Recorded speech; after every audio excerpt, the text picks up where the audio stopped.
The new Corolla Cross. Fill it with friendship and family.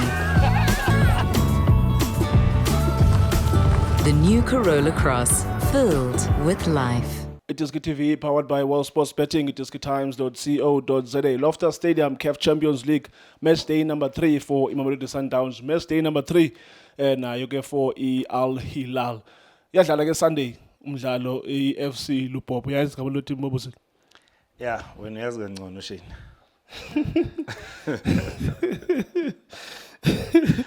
Yazi awungojulile gloves wena. Yazi gloves boxing. Yeah, ngiyazi. Awuvela umjulele nje because uyazibuyisa uzophantsha mina ngazo, so kufanele ngafindi ukujulele No, angisho ngibuza ukuthi ngiyazi. Mina ngithi yes or no, uyazi kangcono. Yes or no. Okay, ngiyazi. Ngiyazi Shane. Well, besibukele umdlalo weSundowns neAl Hilal namhlanje nomnganami ubobuzini lapha eSundowns ngidlale khona ngo 2-2 Al Hilal. Aqhelene ke lamaqela because kwi Champions League esidlule i group stages idla ngodlala ke Sundowns neAl Hilal. And ke iAl Hilal yala record lihle, their biggest okanye mandithi their best result against Sundowns has always been a draw. Njenganamhlanje babedlale I draw ka 2-2. Benibona na umdlalo mhlobo wami mandikubulise kunjani? Shane ngiright mfethu kunjani? I'm okay. Yeah, no, ithi ngibulise uShane, ngibulise uMr Nkewu, ngibulise uLegend no Junior Prime. Ubona njalo mhlobo wami? Yeah, Shane, what a game ngani wami. Remember this is a CAF Champions League. Yeah.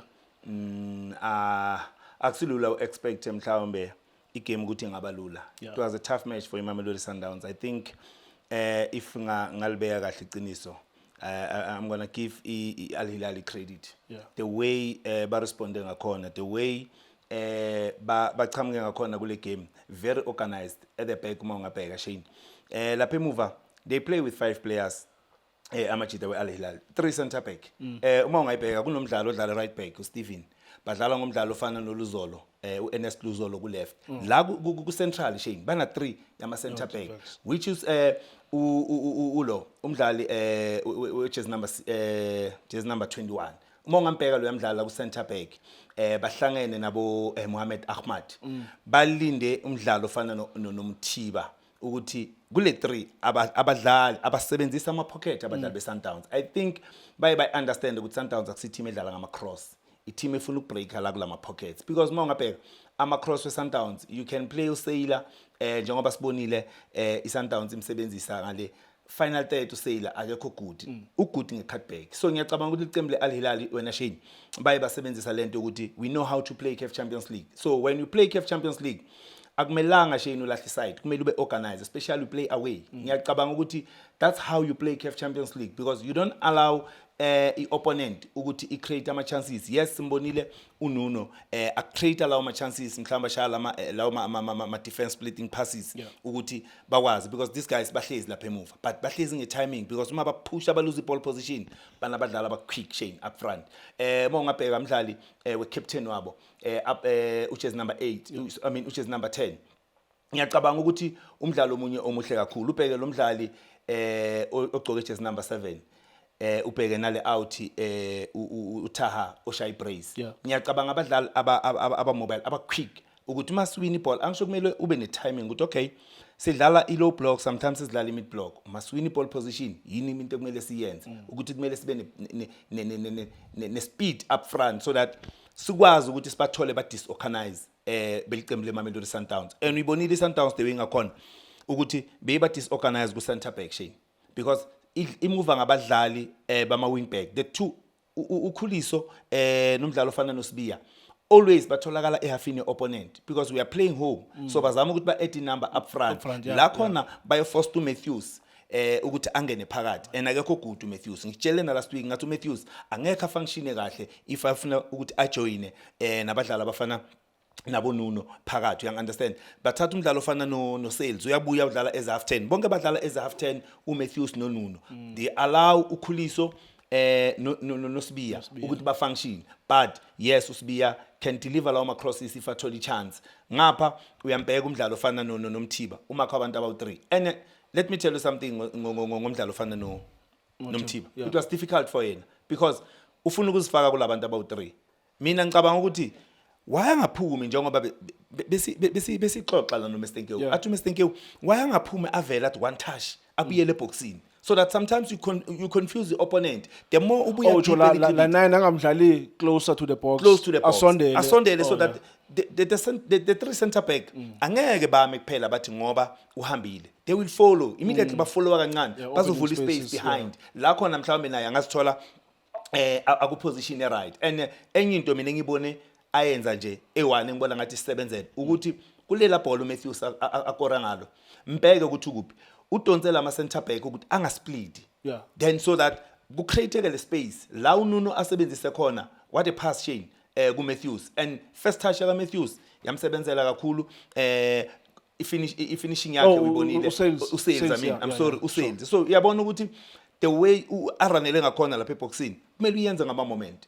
Don't just uhlale lapha eboxini ngaso sonke isikhathi kuzoba difficult, uzogcina ubonakala ngathi ayikho into oyenzayo lapha kule team. Sometimes babalekele ubuye sheni uzodlala ibhola.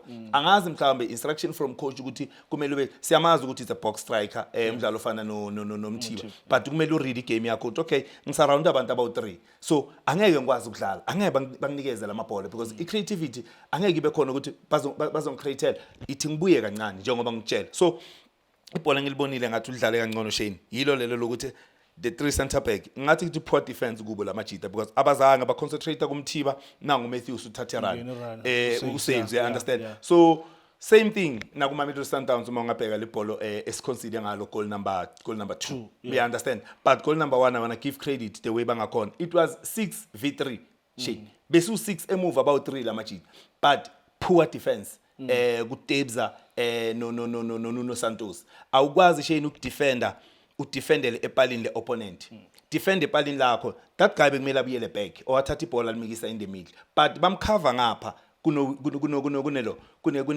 ku attack ye Sundowns bam allow ukuthi ayikuphi ayipalini la ka William and basale bashayisana bodwana wathatha ibhola wangena deflection kumdlalo ofana nomtawu.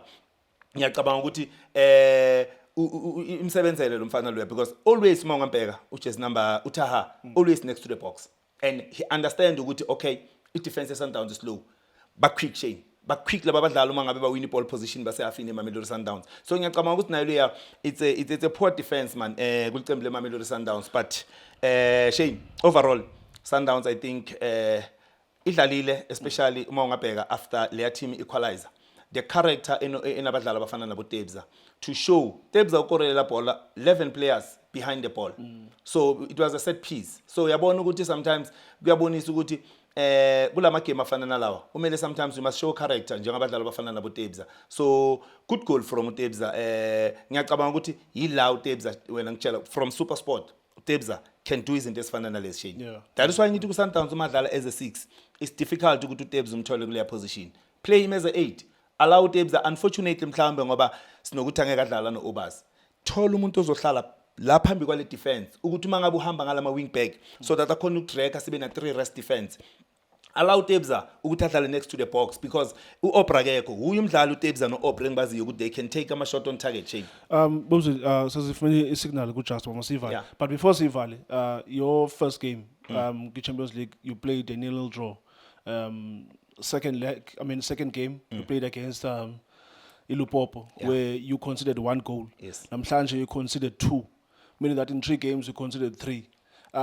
As in the Champions League is that if you wanna go far, you mustn't concede more goals. And if you considering Sundowns namhlanje, we have to give credit to your opponent because Nabo, in order for them to score, they have to create chances. But on the other side, we also have to scrutinize with the Sundowns. How do you concede such goals with tournament in Champions League? I worry it defense yako. I wouldn't say they are lacking goals, but you are conceding quick modelize the Champions League. I worry u consider ama goal ongeko suppose ukuthi aba consider. Obvious of course Shane. Ukuyibeka nje sobala.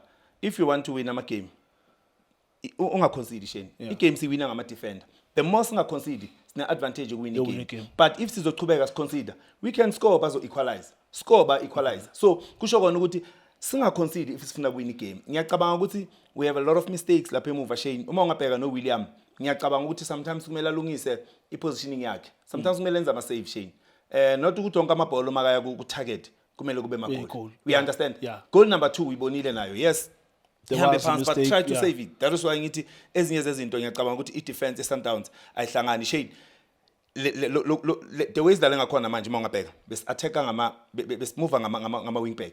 So after aletha umdlalo ofana nomrena ngibona useyila ngasa-attack because uyabona ukuthi aka-function going forward, then sek-attack ubani ku-attack umdlalo ofana nomrena, so that show ukuthi siba-covered kule rest defense. But bheka the way bascoring ngakhona leya goal number 2 eboxini, Pasading lack of i-game time ngiyacabanga imlimazile shini. Bheka amabhola awaluzile uPasading, ubheke lela bhola lathi beka kuthi clear la ethola opponent. If umdlali ane game time shini are ready for ama game afana nalawo, ngiyacabanga ukuthi la bhola bekumele clearile by throw in or i-corner kick. But unfortunately kuPasading ngiya understand ukuthi uleka i-game time, so i-confidence sometimes izomshaya shini, especially when you bring abadlali ababuya ku-development while akhona umdlalo ofana noPasading umsayine adlala week in week out, adlala ku-national team. It's difficult for yena ukuthi angabe uyavela azoclicka. Khumbula ukuthi kumele umnikeze isikhathi at least azama ukuthi apick up. So ngiyacabanga ukuthi Shane kumele kulungiswe lamaphutha afana nalawa nabadlali abafana noMatthews. Ake ube nefinisher Brian, because ngiya understand, you know, sometimes uMatthews unokuba ku position right Shane, but i-finishing yakho ufana noSeyila ku final third Shane. Poor ama decision awathathayo ngiyacabanga lapha ku final third. So ngiyacabanga ukuthi nako lokho Shane, if awunabadlali abazozama ukuthi baklike bazama ukusebenzisa lamathuba zoba nenkinga. Just number 12 fully on, I think uchamukile wenze something Shane after umthiba phumile. Umbonile the guy umobile, the guy uyazama ukuthi a drop ashi defense abuya zo collector. So ngiyacabanga ukuthi ngimlindele, ngifuna ukumbona ukuthi going forward uzosinikeza ini. Ngiyacabanga ukuthi kuningi azokwenza lo mdlalo. I think kuningi azokwenza Shane. So overall Sundowns ngiyacabanga Shane ukuthi bekunzima for bona, but le game odlala ekhaya ufuna kuwin CAF Champions League. Try Shane, ungamane draw away but win ama game asekhaya. But if uzo consider the way consider ngakhona What difficult. Yes. Bobson, thank you so much mhlobam for your analysis. Sibukele naye ke Bobo umdlalo we-CAF Champions League namhlanje Loftus Stadium. Good turnout from your fan base namhlanje. Nayithanda i-Champions League ne? No Shane, ngiyacabanga ukuthi into enhle Shane. Cishe ngayikhohlwa, ngifuna ukuyibongela i-support eMamelodi Sundowns. It's Friday today. Thank me. But ubheke ngibonge wena. Thank me. Kanjani manje? Ukuthi ungikhumbuze. No, ngiyabonga Shane. Mangasho ngithabu ngizaba ngithi mistake. Ngiyabonga ukuthi ungikhumbuze mngani wami. But enye into ngiyacabanga ukuthi ngizoyinikeza management into abayenzile, especially the marketing, the way sibona kunema competition okuwina ikari yama supporter. Kwenza ukuthi ama supporter at least kuwapush ukuthi as a stadium in numbers bakwazi ukuthenga lawo amatikiti njengoba kune competition yemoto sibonile Shane, ukwazi ukubhala inumber i-card number yakho, ubhale igama lakho ngapha emuva ufake eboxini mhlawumbe kuzoba. So uyabona ukuthi abalandeli bayeza in numbers and bayathenga amatikiti bazo attend ama game. I think into enhle sibonile Shane today ku fan base eMamelodi Sundowns. Big up Brian. Bobson, thank you so much. Thank you so much. Mamelodi Sundowns 2, Al Hilal 2, umdlalo we-CAF Champions League. Thank you so much for watching Itiski TV. Hola bafethu, this is Junior Kanye. Please subscribe to Itiski TV. This is Bongane Benedict Villagazi, they call me so. Niyazi bafethu, ama coach for life, they are back in winning ways. Please, siyacela ukuthi subscribe Itiski TV.